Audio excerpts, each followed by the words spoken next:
સમાચાર વડોદરાના ડભોઈથી, જ્યાં એક વિસ્તારમાં અશાનધારો લાગુ પડશે। ડભોઈ વિધાનસભા મતવિસ્તાર ભાયલીમાં અશાનધારો લાગુ। ધારાસભ્ય શૈલેષ મહેતાએ રાજ્ય સરકારનો આભાર માન્યો।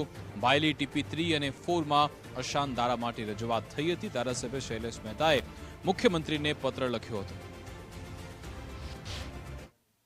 ગઈકાલે મુખ્યમંત્રીએ જાહેરાત કરી હતી અને આજે અમારી પાસે જે પરિપત્ર મોકલવામાં આવ્યો છે કે ભાયલી વિસ્તારને ટીપી 3 અને 4ના કેટલાક વિસ્તારોમાં જે લોકોની લાગણી અને માંગણી હતી અને 22ની ચૂંટણીમાં ભાયલી ખાતેની જાહેર સભામાં અમે જાહેરાત કરી હતી કે ભાયલીમાં અશાનધારો આવશે।